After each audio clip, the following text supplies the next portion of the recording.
Great. Okay, good evening, everybody, and welcome to this exciting webinar. My name is Lisa Marshall. I am the Director of Organizing and Advocacy with New Yorkers for Clean Power.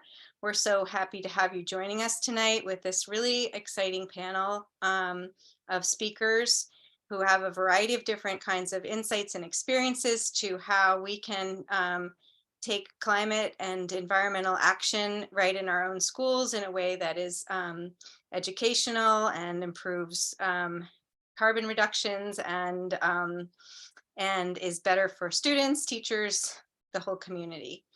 So I don't want to take too much time. We'd love to find out who's here. So please feel free to introduce yourself in the chat, and let's just get started. So I'd like to first start with our first presenter, who is Emma Hines of RMI, which stands for the Rocky Mountain Institute, but for some reason they just use RMI these days. And Emma is going to share with you the findings of a new study that was released at the beginning of the year that has to do with school heating and cooling, which is a very important piece of our advocacy work here in New York and across the country. So I'm gonna just kick it over to you, Emma, and start your slides. Perfect. Thanks, Lisa, for having me. And since you asked about RMI, we go by RMI now because we have gone global. So we're still acknowledging our Rocky Mountain roots, as you can see with our logo, but trying to go a little bit more global with that acronym of RMI. But hi, everybody. It's nice to meet you all. My name is Emma Hines. Like Lisa said, I work at RMI. We're a nonprofit working to accelerate the clean energy transition. And the work that I'm going to be presenting on today was co-authored with another nonprofit as well, Undaunted K-12. So I want to make sure that I shout them out pretty early here too. And I'm really happy to be here talking about HVAC with you all. And if this is a new topic, I should give a little bit of background. When I say HVAC or HVAC systems, I'm talking about the heating, cooling, and ventilation equipment that keeps schools a comfortable temperature and humidity and keeps the air clean from pollution and viruses. And on the next slide, if you wanted to advance, I will share the 3 key messages that I'm hoping to deliver today. So the first key message is that transitioning our HVAC systems to modern equipment is critical to student health and learning and our climate as well. And I'll go into a lot more detail here. The second message for today is that over the last few years, and especially with the passage of the Inflation Reduction Act, that the economics are changing in favor of all-electric, high-performance, modern HVAC systems. And the third message for today is that we already have some great examples of leading states and jurisdictions and school districts who are taking action. And I'll talk about a couple today, and then one of our speakers will talk about some more. Next slide. So over the past year, my co-authors, Sarah and I, wrote a report, like Lisa mentioned, to educate and advocate for better decision-making when it comes to HVAC systems installed in our schools. And in our report, we established this framework that school leaders have choices when it comes to the HVAC systems being installed. And it comes down to equipment that is either legacy or modern. So I'll talk through both of those options here. Next slide.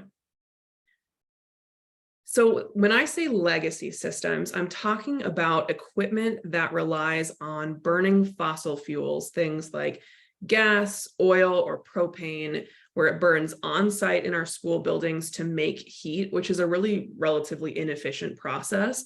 And these systems may or may not be supplemented with cooling or air conditioning, and they typically don't accommodate advanced ventilation and filtration.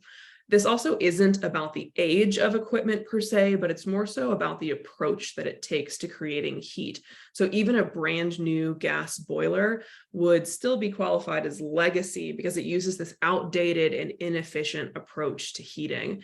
So I'm going to highlight a couple of the ways that legacy HVAC equipment is just not up to par using some of our analysis in the report on the next slide. So we found that on average, HVAC systems account for over half of the energy used in K-12 schools, which is a huge chunk. And going a step further, you're going to see that red bar showing that around 61% of that energy used for HVAC functions is actually tied to fossil fuel combustion on site in schools. And I'm sure this group is well aware that burning fossil fuels poses this huge climate risk due to the emission of greenhouse gases. And I'll jump into the next slide, which gives a little bit more detail on heating systems that are the ones burning those fossil fuels. So we identified that schools nationwide are still heavily relying on fuel burning heating technology. And this is very true of schools in your region, in New York more specifically. So you'll see here in these two charts that virtually all K-12 building floor space in your region relies on boilers to provide heat, and that they burn either fuel oil or gas.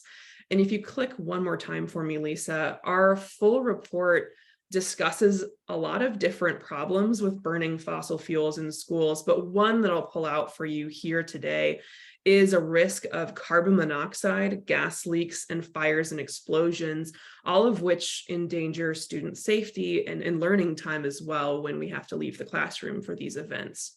Next slide. So on the cooling side, in schools of many regions, they lack adequate cooling equipment, sometimes having none whatsoever installed in their schools. In your region, though, we found that only 5% of K-12 building floor space has no cooling equipment.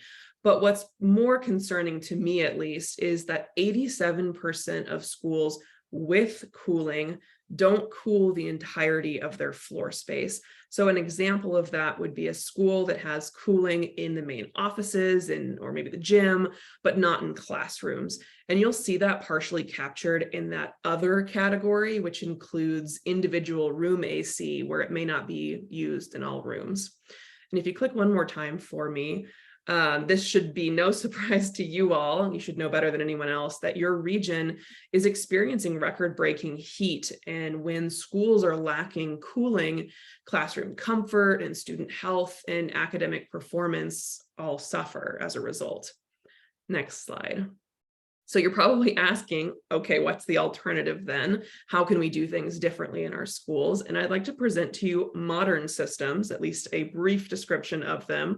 So modern systems, instead of making or creating heat by burning fossil fuels, they actually have this nifty way of moving heat that already exists within our air or within the ground. And by using this approach of moving heat, we can actually use one piece of equipment, a heat pump, to heat and cool our indoor spaces, which is pretty cool. And this approach doesn't require any combustion on site. It can be powered with clean and renewable energy, and it's more efficient than burning fossil fuels.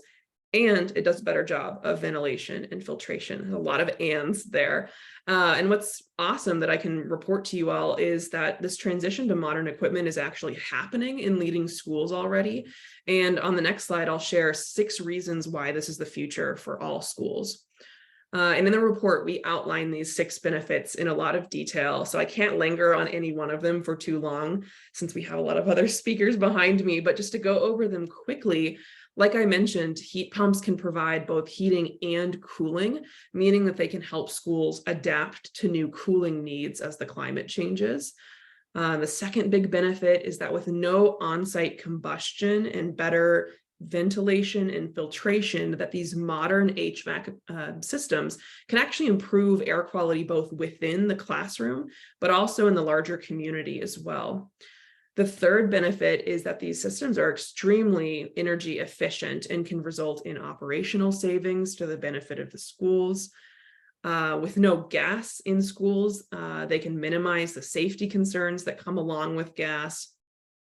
Fifth, and Manuela, I think we'll talk about this a little bit more here in a minute, but pairing modern HVAC systems with solar, like on the rooftop, and battery storage can help schools build energy resilience. And the last one is that since these systems aren't burning fossil fuels on site, They are a climate-friendly solution as well. So a lot of benefits to these systems. Next. So everyone's natural question is, okay, Emma, that sounds good, but what about the cost of this transition? So to illustrate this, I actually am bringing this slide from a friend of ours over at CMTA who does net zero energy retrofits in schools. And this is a school in Connecticut, so not that far from New York, that was undergoing a retrofit, and part of that was selecting new HVAC equipment. So this slide is showing the life cycle cost analysis that CMTA conducted for these school leaders so that they could make an informed decision over the course of 25 years, like you'll see at the bottom here.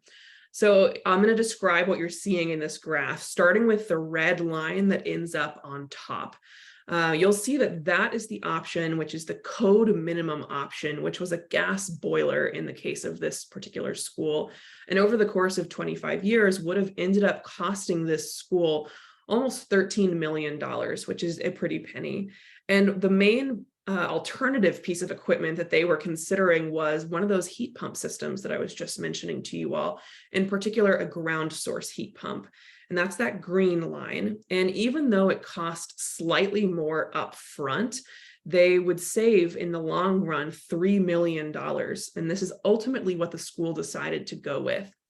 The last thing that's interesting about this slide, though, is that blue line down at the bottom.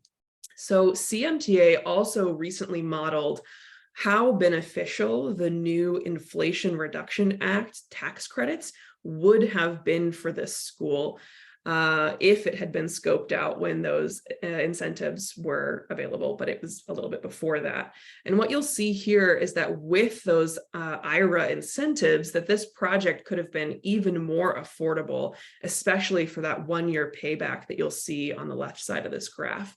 So even without the IRA or IRA incentives, it still made sense in this case to choose a ground source heat pump. And this is what they actually went with, and it's installed, and it's a very cool project. Next. So since I'm talking to a New York audience, I'd be remiss if I didn't talk about some of the great work happening in this state. So I will share with you quickly the details of this New York City commitment. So the mayor recently announced a nation-leading $4 billion commitment to get New York City's K-12 schools off of number 4 heating oil and retrofitting them straight to heat pumps. And this was for 100 schools. And this involved essentially leapfrogging past new gas boilers and straight to heat pumps. What I think is cool about this commitment is that in the details, you can see that schools and communities with high asthma, with heat vulnerability and high traffic are all being prioritized for these retrofits. And it's still relatively early days since this commitment just came out a couple months ago, but the city is really anticipating that this commitment will improve air pollution and health, will keep New York City on track to meet its climate mandates, and then it will also have these huge benefits for EJ communities that are receiving these retrofits.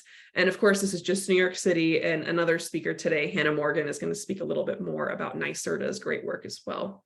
So I'm going to wrap up with my final slide, I think. So I wanted to focus on the big moments for intervention that we really can't afford to miss as advocates.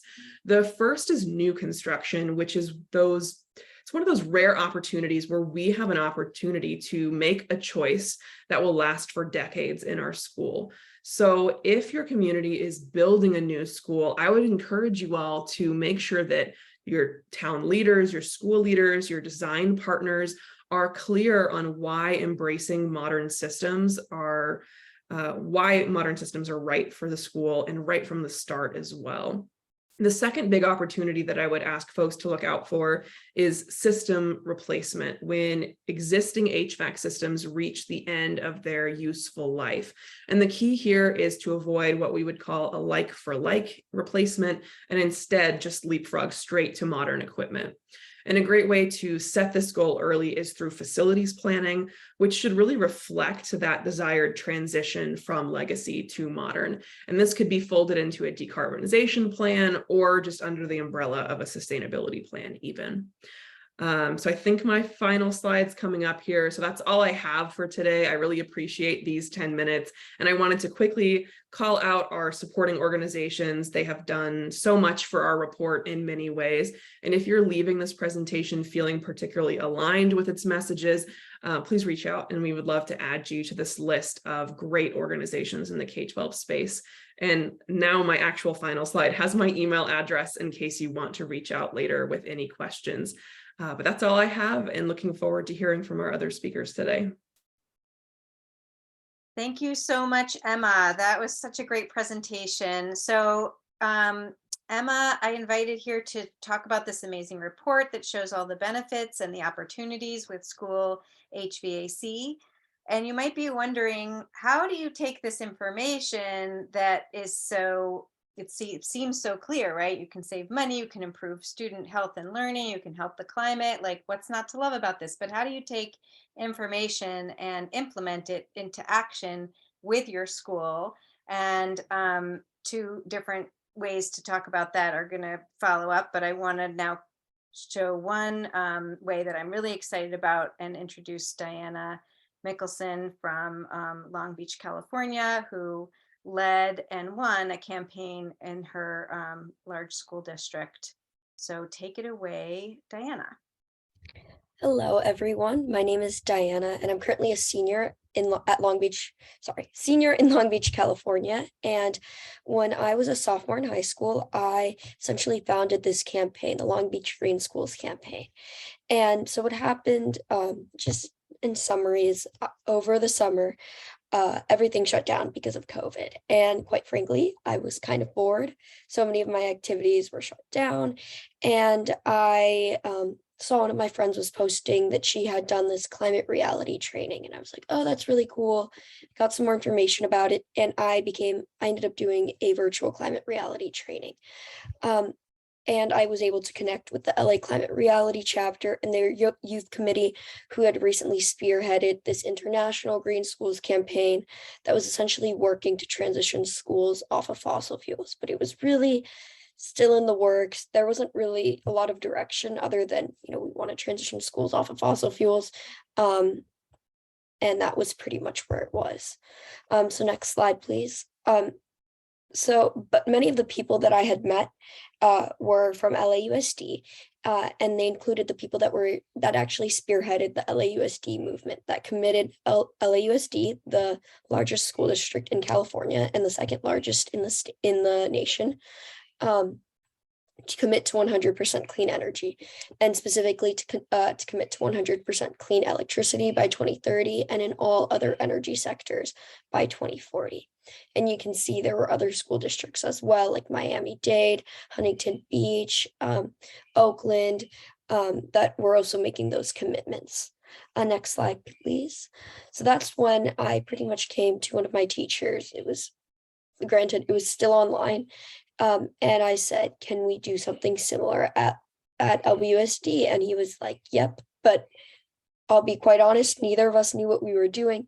We had the mentors from LAUSD, but even then, LAUSD is a much, much different school district than LBUSD. For example, one difference is LBUSD doesn't have its own bus fleet, so we outsource our buses. And it is a significantly smaller school district. LBUSD is the third largest in the state. And while there is a lot of overlap, they're still run very differently. But originally our goal was to transition LBUSD to 100% clean energy in the electricity sector by 2030 and in all other energy sectors by 2040. So that would include HVAC, heating, cooling, cooking, transportation. Next slide, please. So this is, I won't go through all of this, but this is very in-depth, not very in-depth, but just a timeline of our progress over the years. So like I mentioned, in August of 2020 was when we were founded. And then the beginning year was really consisted of us garnering support from other students, other schools, because a really big factor for us, a really important component was to make sure that we were represented from schools and students all across the district. We connected to a ton of different organizations, environmentally focused organizations such as Sunrise Movement, Grid Alternatives, Permacity, throughout this entire time period as well. I do want to point out that in December was when we met for the first time with our school board representative. And this was still at the peak of COVID. So we met with the school board representative, and she pretty much told us, I echo your priorities, but this is not something we can do right now. I mean, the focus was to make sure students were safe and to make sure students were learning in a virtual setting. And while this was incredibly important to so many of us, it was just not the priority for the school district, which we understood. So we pretty much took this time to meet virtually with council members, to meet with parents, teachers, PTAs, other school board members, the facilities department, and really get an understanding of, how do we transition a school district off of fossil fuels and begin, building up that community support. In, I believe it was April, yes, that we also had our first climate town hall, which was held virtually, had about 75 participants. We had speakers from LAUSD, from Sierra Club, from the city as well, speak about the importance of climate change and really focus on the fact that it's not only for the health of the students, but in Long Beach, we have, completely scrambled my words. Obviously, the health of the students is incredibly important, but one factor that was really important for us was the racial component, because in our city, we have the west side and the east side, and the west side has significantly poorer air quality. It's located right next to the Port of Long Beach, which is the largest port in America. And you see these disparities all across the city. And, as a school district, that's always, and as many school districts are always highlighting equity and equitable access to all students, we realized this is not fitting the message of the school district at all. So we really highlighted on those points as well in the town hall as well. And then you can see towards June, July, and September, COVID restrictions eased off. This is when people started going back to school. In October was when the school board meetings started happening in person again. So our campaign started attending every single school board meeting, which was every other week. It was a huge commitment, but one of the school board members actually calculated that over the span of the entire campaign, we had over 75 different speakers. So that included teachers, students, parents, energy experts, PTA members, not council members. We had somebody that was running for council. But really, getting this huge base of support that was able to come out on 4 p.m. It was always Wednesday afternoons. So that was really important for us as well. We had a petition going around, letters of support. And then in August, we actually held a climate rally where we had over 200 attendees. We essentially, we had other speakers, including a celebrity, and we pretty much used it as a way to garner further community support.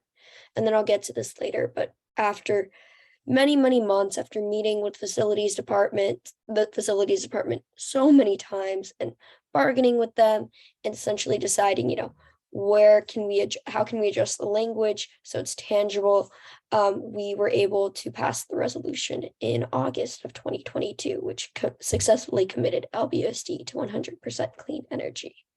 Next slide, please. So one of the really big parts for us was focusing on this campaign with a two-pronged approach. That's how we always looked at it. And the first part was really garnering that community support. So you can see the first two pictures, the picture on the left and the top right picture are both from the climate rally. And then the picture below is from one of the Valentine's Day school board meetings. We essentially went as a huge group and made it Valentine's Day themed. But, one of the really big things was talking to parents, talking to community members, attending the sunrise movements, rallies, going to the Aquarium of the Pacific's Teen Climate Fest, doing these petitions, letter of supports, town halls, rallies, meeting with PTAs, meeting with other parents at open houses, and really getting our name out there, and always wearing those obnoxiously green shirts that had our logo on the front and back. So people really knew that we were there and not going away. And I know this kind of goes in with the next slide, which I'll explain in a second, but it was also really showing up to every single school board meeting and showing them we're not going anywhere. And even though I founded the campaign as a sophomore, it was having people not below me, like grade-wise below me, but like people that were in middle school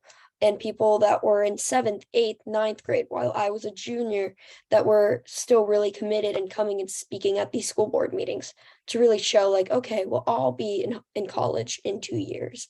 But like Ruthie's going to be here for another 4, Adele's going to be here for another 6. And really, expressing that to the school board that we have this is really important to us and we're not going anywhere.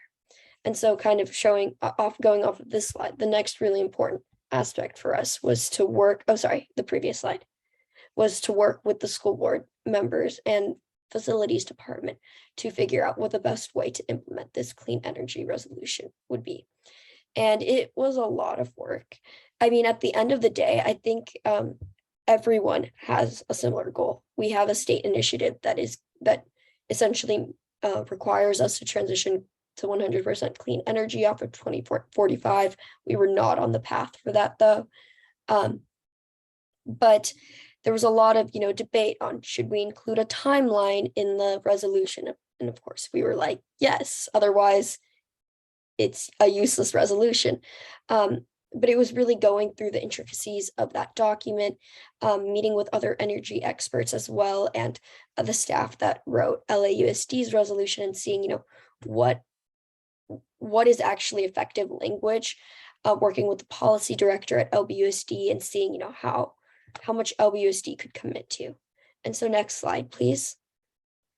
And so on August 17th, 2022, after many, many months, and after we went to the school board once and they actually postponed the vote, which was really disappointing. But on August 17th, 2022, LBUSD successfully passed board policy 3510.1. And this was actually stronger than a resolution because the school district actually had a green policy called board policy 3510, but it was pretty much useless because it didn't have a timeline. It pretty much said, let's transition LBUSD to clean energy.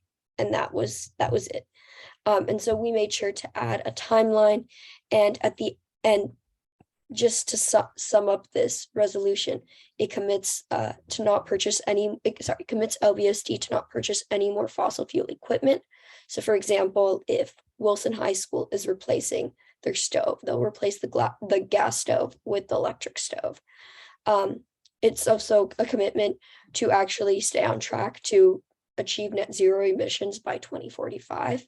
And it's important to point out that while our goal was always 2030 for clean electricity, LBUSD, like most school districts, is reliant on a third party. In our case, it's SoCal Edison. And so we just don't really have the funds to increase costs by 9% to buy 100% clean energy mix. And SoCal Edison and all those energy companies are also naturally transitioning to clean energy sources by law. So we were pretty much decided to put that priority on hold and focus more so on phasing out our equipment to 100% clean equipment, and then also ensuring that all new facilities, constructions, and renovations would comply with the green building standard. And like I just mentioned, ensure that all new equipment was zero emissions. There's also a commitment to prioritize zero emission school buses and vehicles. But for me, the most important component of this resolution was the Climate Crisis and Sustainability Task Force, which is essentially a commitment by the school district to assemble a body of students, teachers, parents, and energy experts that are going to keep the school district accountable to this document. So for example, I know I already mentioned Wilson High School. This body of people would look at you know, Wilson's new construction, and they would see, oh, Wilson actually, they purchased a new gas stove that was not part of the agreement, and essentially look through and keep track of the district's commitment to this policy via this body. But yeah, that pretty much sums it up. There's definitely a lot of ways that this campaign is growing. Obviously, I'm going to college in the fall. I'm actually going to be joining you guys up in New York at Cornell, so I'm really excited for that. But one of the she's a sophomore now. She was in 8th grade when she joined the campaign. She not only does she want to be a huge part of this task force, but she's also talking to some of the environmental curriculum leaders in the area to see if there's a way for us to implement more rigid environmental curriculum at our school. But yeah, that pretty much sums it up. Thank you so much for these 10 minutes, and I will pass it over to the next speaker. Thank you so much, Diana. That was incredibly inspirational. And I can't wait till you get to Cornell, where you'll just be half an hour away from me and we can hang out. Okay. So now we're taking one moment for a commercial break. If you were inspired by Diana, and how could you not be, then we would like to invite Ryan Dunn to unmute and give a quick pitch for the Student Climate Coalition. They are looking for new members. Ryan? Hi, everyone. I'm Ryan Dunn, and I've been a part of the Student Climate Coalition for over 3 to 4 years. It's funny that we were on Zoom before it became popular with COVID. And basically, what the Student Climate Coalition aims to provide is a community for youth all over. We're mainly New York State. We're mainly in New York State, but we want to provide a community for youth all over the United States that will talk about climate change and existential dread, and also kind of be a hub for activism and people's individual projects. So we would love it if you could, if you're a teacher, if you could tell your students about us so that they can get involved and meet other environmental activists, youth environmental activists. And we're a sub-organization of New Yorkers for Clean Power, and we've actually been building that connection more over the past year, and we're really excited to see where that is going to go. So yeah, so please tell. Ryan. I'm sure that please put the information in the chat, and we will also send out all this information to everybody after the webinar, even to people who weren't able to make it, but they registered. So yeah, I think we obviously benefit from having student climate leaders like Ryan and Diana in our midst, and we want to be here to support them and help them and learn from them, because I think we can all learn from the amazing work that they're doing. So next up, I want to introduce Hannah Morgan from NYSERDA. So our first speaker, Emma, talked about the IRA benefits for HVAC systems that schools could take advantage of. But here in New York, I don't want to brag, but I do want to brag because we already have a whole bunch of great programs that people to incentivize the adoption of heat pumps in homes, businesses, schools, and every kind of building. And we're on the verge of passing some more. And one of them is this P through 12 schools program that Hannah is going to present on. So we are going to have those IRA benefits, and we also have our homegrown New York State programs, and more people need to know about them. So Hannah, take it away. Awesome. Hi, everyone. I'm Hannah Morgan. I coordinate the P12 Schools Initiative at NYSERDA, which focuses on increasing clean energy projects across schools in New York State. And today I'm super excited to be talking to you all about some of the P12 specific programs at NYSERDA. NYSERDA has a lot of different programs that support clean energy, whether it's the New York Sun program or the New York Truck Voucher program that supports electric buses. But today I'm going to be going over programs that I coordinate on the team that I'm on. So next slide. So the first program I'm going to talk about is the Clean Green Schools Initiative. We released this program last April, so it's been in the market about 1 year.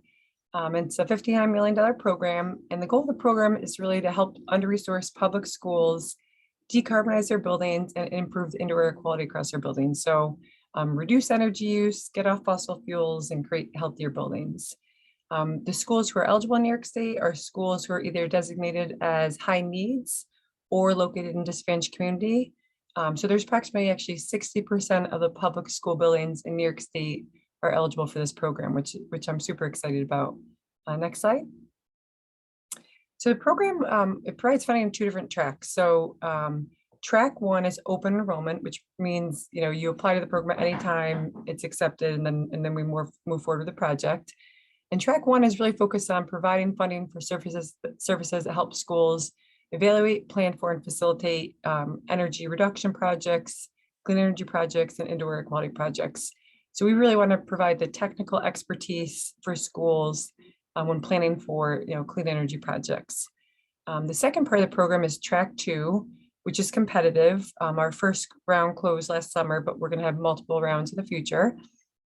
And track 2 provides funding to help schools implement construction projects that help them decarbonize their buildings. And I'll go into both tracks in more detail in the next slides.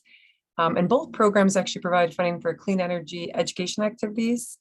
So we really want to empower teachers. We want to empower students to integrate these clean energy concepts into the classroom. Next slide.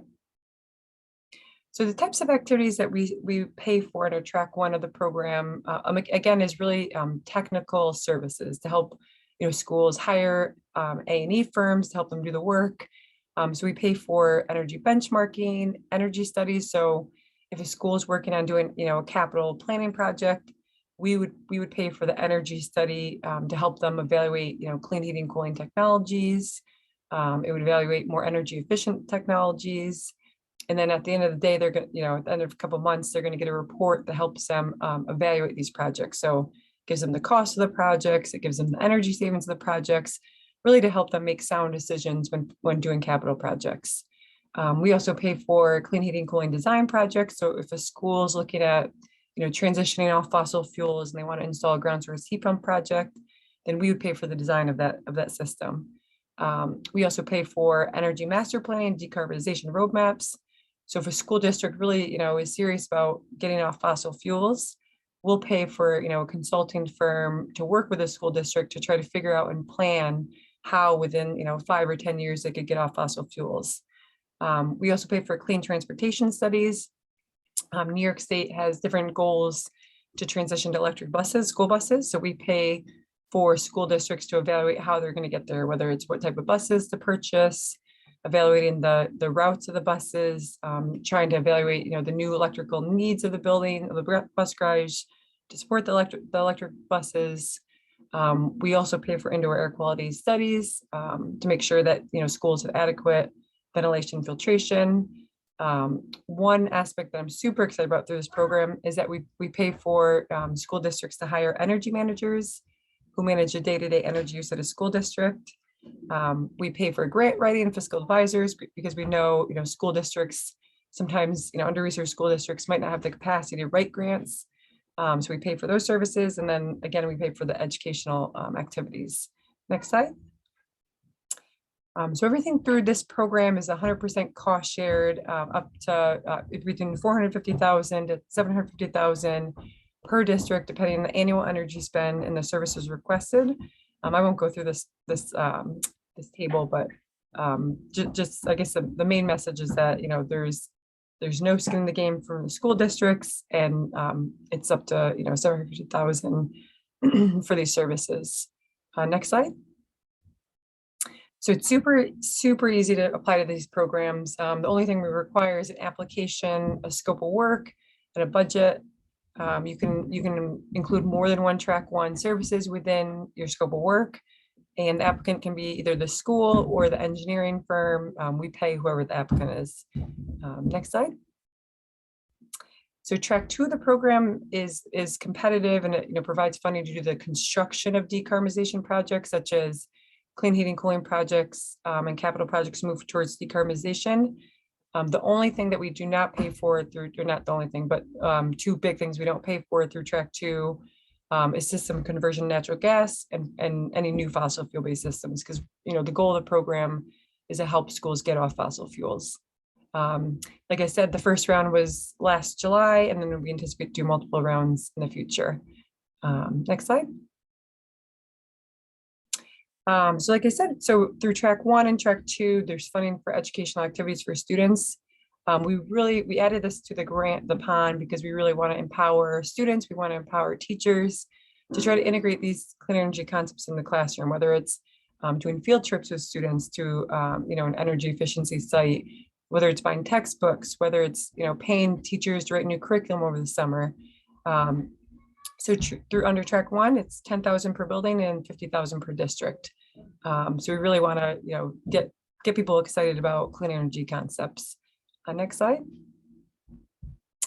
This is just our main website, which I think is in the chat as well, but we have a bunch of different resources on our website that you can look at. Next slide. And so for schools that do not pay into, or that who are not under resource in New York State, we also have the FlexTech program, which provides a 75% cost share for energy studies, energy master planning, decarbonization roadmaps, and clean heating and cooling studies. Private and public schools who pay into the system's benefit charge on their electric utility bill are eligible to participate in this program. Next slide. So yeah, just last message, this is more targeted at the students, just get super excited. I know you all have the power to make a big change and make a big difference. Like Diana said, she was amazing and she was focused on, making change, and she obviously did. So there's lots of ways to make change. I threw some ideas on this slide, was just, to benchmark your energy and sustainability metrics through various avenues that are out there. Doing energy study to try to figure out what systems to upgrade within their building, promote your school district to install energy efficient technologies, start an environmental club at your school, and then sign up for sustainability challengers. There's a bunch of different ones out there to try to make it fun and a challenge to reduce, energy use and natural resources. So with that, next slide, I think it's just my contact information. But thank you so much for letting me speak to you all today, and I'll hand it over to the next speaker. Thank you so much, Hannah. That's really, really helpful. Great resources. So we're running a little behind, but I hope that everyone can stay for our the full stay, maybe a little past 7, because we have one more wonderful presenter for you. And I will just say, my kids' school district here in Horseheads, New York, where I live, is one with no air conditioning, and we have experienced those incredible heat waves where students and faculty became quite ill, passed out, had to go home, just had really a tough time. So, I've seen it with my very own eyes how difficult this can be, and it's frustrating when schools are investing in new equipment and they don't have all this information. So hopefully you guys have great takeaways and we can spread the word across the state. So last but very much not least, I would like to introduce Manuela, who is the executive director of New York Sunworks. And I've had the pleasure to be friends with the folks at New York Sunworks for quite a few years now. And I'm just so thrilled to introduce Manuela to tell you about the great work that they are doing in schools in New York. So take it away, Manuela. Thank you. Thank you so much. And thanks to the previous presenters for setting the stage with so much important information. So yes, my name is Manuela Zamora. I'm New York Sunworks Executive Director. If you want to move to the next slide, please. Bryn, that's our contact. Megan Norgren, my Director for Urban Development, is here at the call too, so she may be answering questions in the chat if they come as we discuss. If you want to move to the next slide, please, Bryn, thank you. So New York Sunworks is a not-for-profit organization that brings hydroponic farming technology into the public school classroom. So we work directly with the schools, we work directly with principals and teachers, bringing this program and transforming any classroom into a 21st century hydroponic farm. Our goal is to bring, with the technology and the hands-on approach to learning, a new way of learning science, sustainability, climate education, and through all that experience, also access to nutrition education. We envision a generation of environmental innovators empowered to create solutions to global climate challenges. If you want to move to the next slide. We started 13 years ago with the first school. This is the first classroom we built. It's a rooftop greenhouse at PS 333 in Manhattan on 93rd Street. And it's a K-8 school, so we serve 750 students. 150 students come to this classroom every day. It was an enormous, large investment in time and funding, obviously, because it would create this model on a open rooftop. So the structure was part of the project. The idea was really to bring this new technology into the classroom, but also make that space the actual classroom where the students will be learning, as you see in the picture on one area, but also interacting with the technology as they attend on every day or every other day or every week, depending on the school scheduling, attending this space. The structure itself brings many of the elements that were discussed before, an HVAC, the sustainable HVAC system, which is called evaporative cooling system. It has environmental controllers, etc. So the structure itself brings a lot of the new technology to showcase that we can really bring all these elements and this technology and this into the teaching, into the students' experience, in addition to growing food with new ways, just water in an urban environment like New York City, and also connecting all sustainability concepts as well as science concept, while the students are growing from seed to harvest and then bringing the food home. So that comes together in this classroom, but it wasn't necessarily cost effective. Therefore, we move into the next model. If you want to move to the next slide, which is what we call the hydroponic classroom conversion. So basically, this is what how we've grown in the 5 boroughs of New York to many classrooms, soon to be 300 classrooms around the city.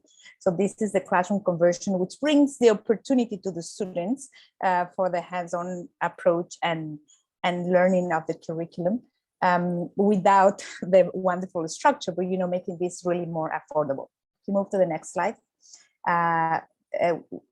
Is 13 years. So we have become the most foremost comprehensive climate education program in the city. We're reaching 120,000 students every year. We have built 250 spaces. They are all running, and we have 50 spaces to be built between now and the summer. So we're gonna be in 300 schools by September.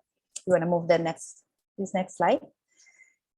And this is another example of how our hydroponic classrooms look like, as a section with the systems and a section with the classroom. You'll see more in the next picture. Next slide, please. Again, the idea is that students are surrounded by the technology and they learn while growing food in the heart of their communities. If you want to move the next slide. Another example, this one, we really designed the space based on the access, how much room there is for us to bring this new technology, but also in terms of the grades and the priorities of the school. This one you can see not only as several types of technology, hydroponic farming, but also fish farming on the left, just to show you a little bit of a variety of what we have. You can go to the next slide.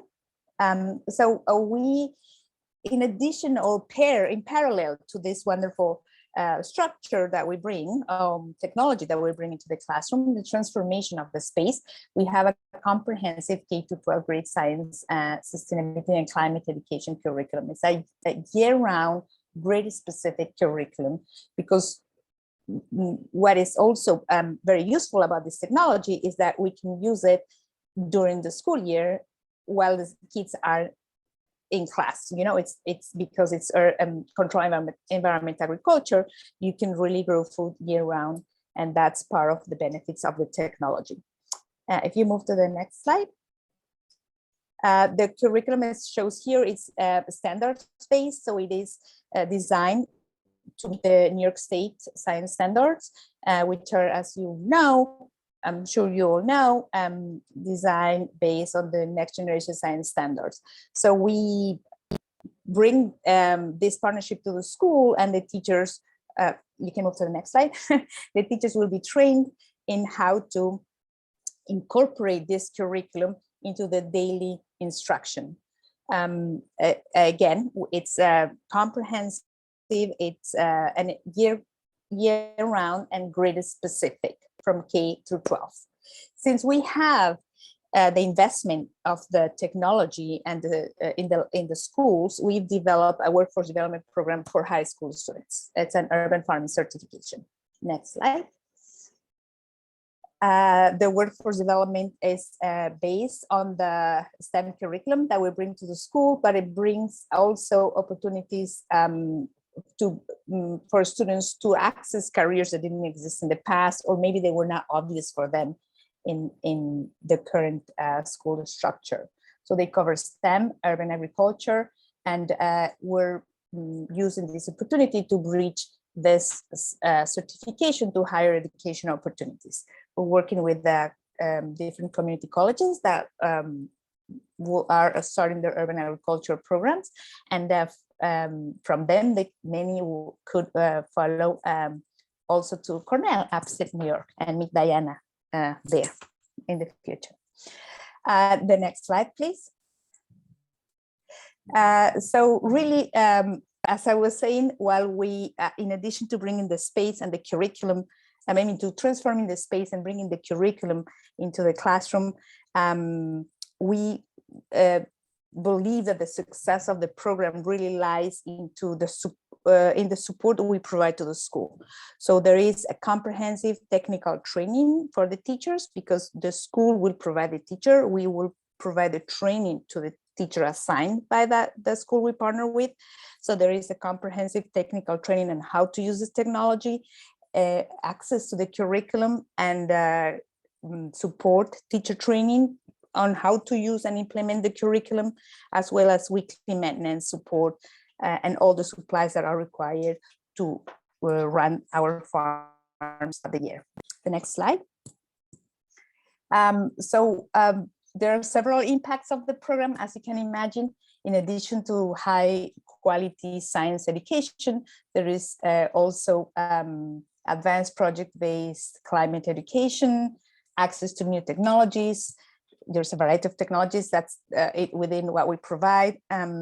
Also, the workforce development, as I mentioned, greater nutritional knowledge, and we've recently have results that a higher standardized test scores happen because of the critical thinking. You know, all the 21st century skills that are put in practice while they are working in these classrooms. In addition to what we've seen, the joy of going and into these spaces. So a lot of our training really is based to how to manage students' excitement when they come to learn into this space. Next slide. We believe we're providing a solution for every school, because we really adapt to what the schools need, the needs of the school. We work with an enormous variety of public schools, as I mentioned the number before, but also we are in transfers, high schools, specialized schools, as well as District 75. So we really meet the students where they need, because of the flexibility of the curriculum, and also the enormous amount of hands-on opportunities the students have within the space. We believe it's turnkey, sustainable, thank you, scalable, cost-effective. So we're we're growing, thanks to all this for these results. Thank you. We'll go to the second to last slide.